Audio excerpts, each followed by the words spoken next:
Well, this is Talk the Home of Common Sense with me, Julia Hartley-Brewer. Let's go straight to our next guest, Reform UK councillor, Deputy Leader of Durham County Council, now Darren Grimes. A very good morning to you, Darren. A very good morning, Julia. Always brilliant to be with you. Sorry we're a little bit late, as usual. Tom Slater and I just yapped on too long, mostly my fault, as always. Listen, Nigel Farage, big announcement yesterday. We talked about it on the show yesterday as well, pledging to ban all foreign nationals from claiming benefits, scrapping that right to claim, indefinite leave to remain and permanent residency rights. A lot of people go, oh, that sounds good. It'll save us a load of money, whether it's the 230 billion that's been claimed or not. I mean, frankly, that's neither here nor there. People are getting their nicks in the twist about that. In principle, a lot of us like it. In practice, there's quite a lot of problems with it, though, aren't there? Well, look, Julia, I think fundamentally why are we doing this? And it's quite simple, really.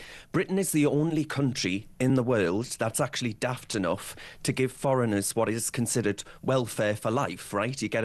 You tick a box, you've been here 5 years, that's it, wham, bam, thank you, ma'am.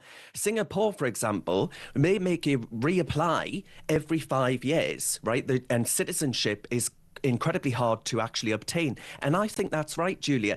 British citizenship should be a gift, right? It is the most precious thing that we can possibly offer someone, to have the protection under the name of His Majesty the King. So I think actually that reapplying every 5 years, those robust measures with, as far as indefinite leave to remain is concerned, not being a benefit scratch card. And fundamentally, Julia, you go back to 2019, I campaigned for Boris Johnson on a pledge to take back control, right? I campaigned for him heart and soul. I cried when that result came in. I now regret that more than anything else. I think he betrayed the British people like no other politician in living memory. I mean, the Boris wave was just, and we didn't find out about it until afterwards, but they darn well knew how many visas they were giving out. And that 900,000, best part of net arrivals in, I think, 2023 was as a result of his Boris wave. The visas they were just throwing out to anyone and anyone was absolutely the opposite of what he had pledged. Exactly, yeah. It was ultimately a betrayal, the Boris betrayal, that's what I call it. And what we actually find is that those who have come over in the Boris wave are those more likely statistically to claim benefits, to claim other, universal credit and all the rest of it. And that's going to create a massive burden for the British public. We already have a massive productivity crisis within this country. But I listened to your caller before, Julia, and I have to say this, if your spouse is British, right, you'll still have a route. It won't be an automatic indefinite leave to remain, but you can come Well, no, through Stuart's saying his wife's got route. dual nationality, Swedish, Brazilian, so she's not British. But, presumably she could apply for British citizenship if she wants. But he's British. He wants to live here with his wife, make their home here. He's obviously got enough money for private health care and the like. They spend thousands on the visas and things. But, when we talk about not wanting to have anyone from anywhere around the world just coming here and living off us, I don't think that most people, even strong reform supporters, would be including Stuart's wife. Nigel Farage, your party leaders, had a foreign wife, a German-born wife, for goodness sake. Absolutely. But what we are talking about, though, is ending the conveyor belt of anyone's husband, wife, cousin, granny, second cousin twice removed, all of these absurd ways in which you get lifetime benefits just by tagging along. We even have the absurdity of students, Julia, being able to bring in their family members. And benefits have to go to Britons, not for dependents that have been flown in from some far-flung country. And the interesting thing here is, of course, we've been told for many years, and you and I are very much on the same side on the Brexit battles. We've been told for years, before and after the referendum and the battles to get Brexit done, 2019, 2020, by the Ramonas, let's call them what they are, the people who never accept a result, that migration was a net benefit to this country. They brought economic benefits and it was just xenophobia against it. But we're told at the same time by these people that these people they're coming here to work, they're not claiming benefits, they're a benefit to this country, not just to themselves. And at the same time, it's terrible, these people are not going to be able to claim benefits anymore. So which is it? Are they or aren't they claiming benefits? Exactly. Look at the stats. The stats are clear as day. 1 in 6 universal credit claimants are foreign-born, foreign nationals. So that, to me, suggests that actually, if we consider the swell that's taken hold in the benefits bill, dare I say, Julia, as you campaigned heart and soul, lockdowns would have severe consequences. We cannot get people back to work. We do not have the luxury of being able to afford adding to the 266 billion spent on welfare last year, going to foreign nationals as well as those we can't get into work in our own country. Now, we are talking about someone coming here, working often in a low-paid job, 5 years, getting indefinite leave to remain, and then being entitled not just to unemployed benefit or access to council housing or anything else, but also one day, and NHS care, but also one day getting a pension as well, which is the seriously big cost that comes with arrivals. Exactly, yeah. And I mentioned the Singaporean model, right? They review it every 5 years. You've got to actually be able to bring benefits. You've got to be able to prove that you can integrate. I think actually you walk around your home, Julia, in London, and I imagine that you'll find many people not too far away from where you are that simply do not integrate within British life. Absolutely. And ultimately, we cannot have the social cohesion that we have been so used to for so very long if we actually allow this to continue. But let's talk about some specifics, though. EU citizens. Now, we've got a Brexit withdrawal agreement, whether you and I agree with a lot of the details of that or not, which give reciprocal rights. We're not in a position to just tear up one bit of that. The whole thing falls apart at that point.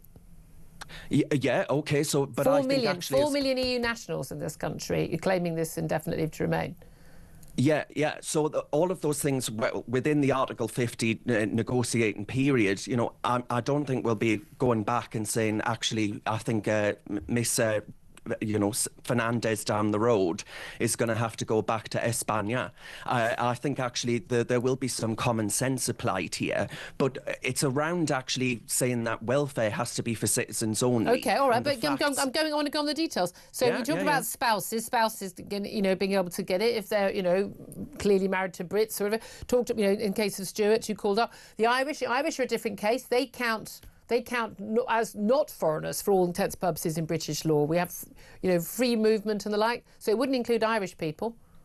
Well, the Irish people get to come through the common travel area anyway, so that's a totally different arrangement altogether. Yeah, exactly. So it would include them. What about people who've come from Hong Kong in recent years? What about Ukrainians? Well, the Hong Kongers are here on a asylum application, right? I think they're British territory citizens. Well, if they have British overseas BNO passports, yeah. And Ukrainians, lots of mums and children who came to this country to escape Putin's war?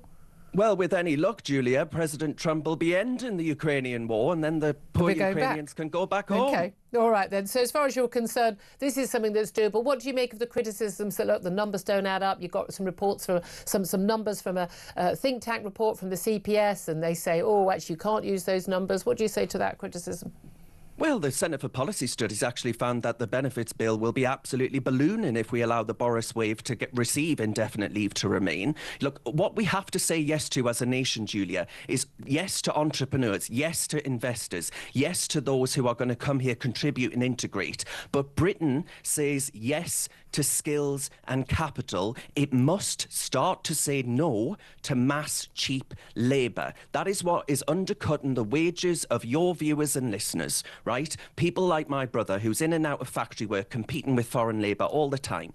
And the facts of the matter are pretty damn clear, that if you come here, you must not be able to receive any benefits whatsoever. You must be a benefit to the country, not a benefit seeking benefits outright, actually, is what's happening right now. What do you say, just finally, the Lib Dem party conference is currently on. Ed Davey, the leader, is going to be giving his keynote speech. We'll be taking it live. We won't be taking it live. We like our audience too much. We don't do any of this stuff live for that very reason. But he's done some interviews yesterday saying that, there's a moral duty of Liberal Democrats to try and stop Nigel Farage and Reform from getting power. He talked about Reform non-stop at the party conference and has not ruled out a coalition with Labour to actually stop Reform from winning power. What do you say to that?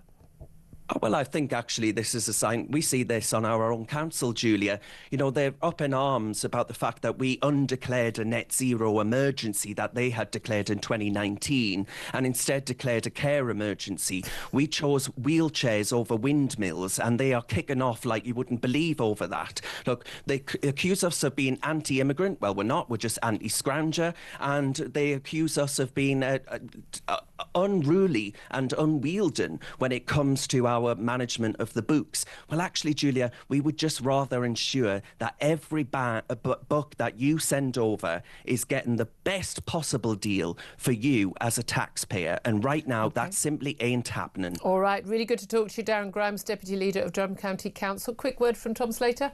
God, any kind of Liberal Labour link-up, whether formal or informal, should fill absolutely anyone with dread. I mean, people would like to at least have the benefit of being able to ignore Ed Davey if they're not on, you know, a certain corner of very twee or scuba diving. TikTok. Yeah, exactly. If I'm not paddleboarding, I'm expecting to be allowed to ignore Ed Davey. Unless you're at some sort of outdoor activity centre, you can probably not have to worry about it. But yeah, it tells you everything you need to know. Moral duty.